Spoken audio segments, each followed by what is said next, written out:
आखिरकार पूर्व राष्ट्रपति प्रणब मुखर्जी की किताब द प्रेसिडेंशियल ईयर्स प्रकाशित हो गई है। प्रणब दा ने कांग्रेस को लेकर लिखा है कि इस पार्टी का करिश्माई नेतृत्व अब खत्म हो चुका है।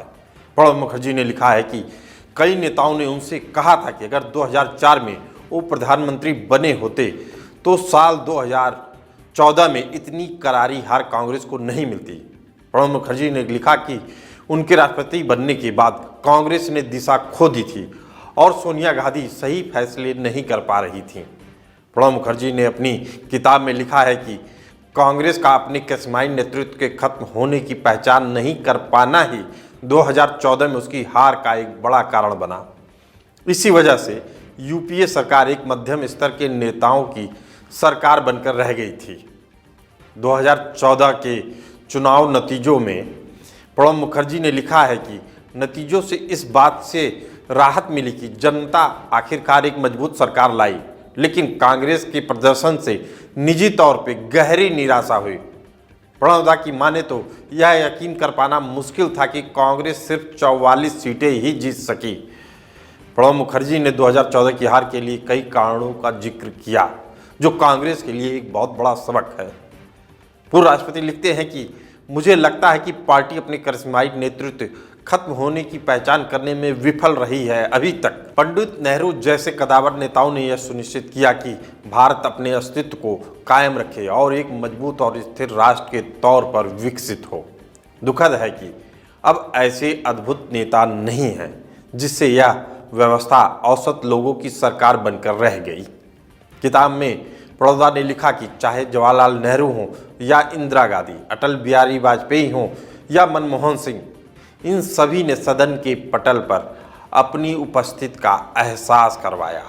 उनके मुताबिक अपना दूसरा कार्यकाल संभाल रहे प्रधानमंत्री नरेंद्र मोदी को पूर्व के प्रधानमंत्रियों से प्रेरणा लेनी चाहिए और संसद में अपनी उपस्थिति बढ़ाते हुए एक नज़र आने वाला नेतृत्व देना चाहिए।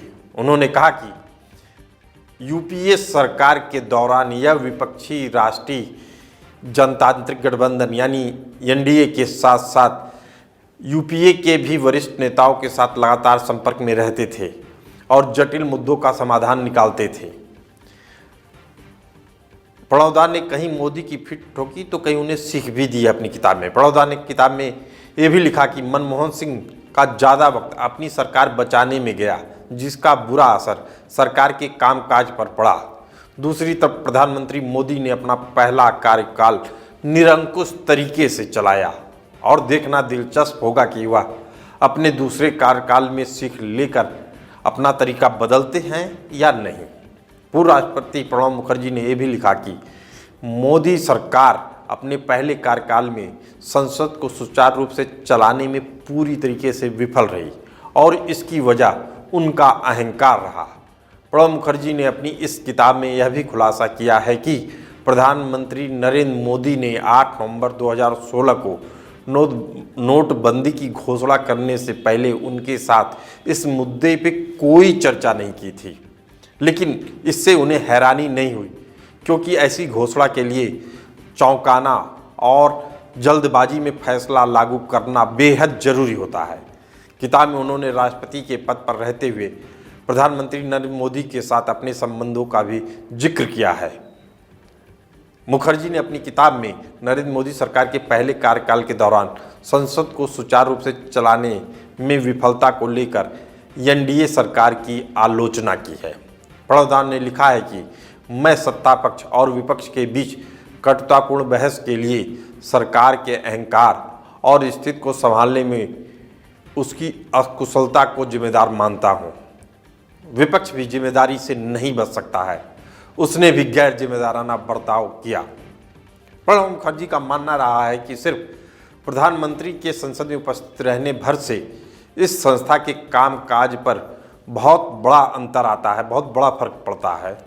पूर्व राष्ट्रपति प्रणब मुखर्जी ने यह भी लिखा है कि प्रधानमंत्री नरेंद्र मोदी को विरोधी पक्ष की आवाज़ सुननी चाहिए और विपक्ष को समझाने और देश के इस तमाम मुद्दों की जानकारी देने के लिए संसद में लगातार बोलना चाहिए। विदेश मामलों पर अपनी राय रखते हुए प्रणब मुखर्जी ने लिखा है कि प्रधानमंत्री मोदी का अपने शपथ ग्रहण में सार्क नेताओं को न्योता देना एक अच्छा फैसला था।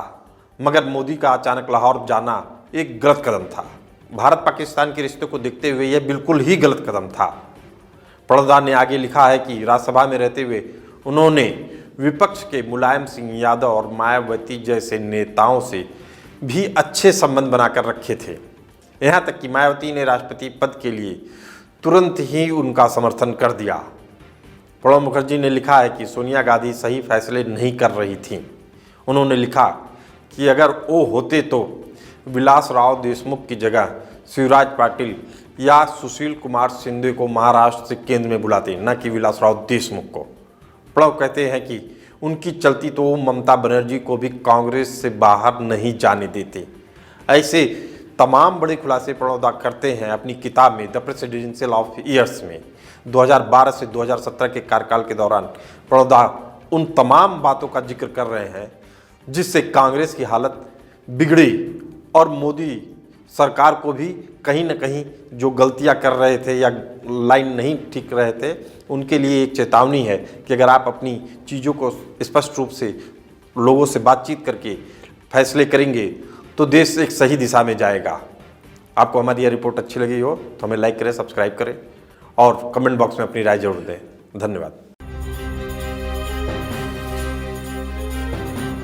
हमारी वीडियो कैसी लगी हमें कमेंट्स बॉक्स में ज़रूर बताएं।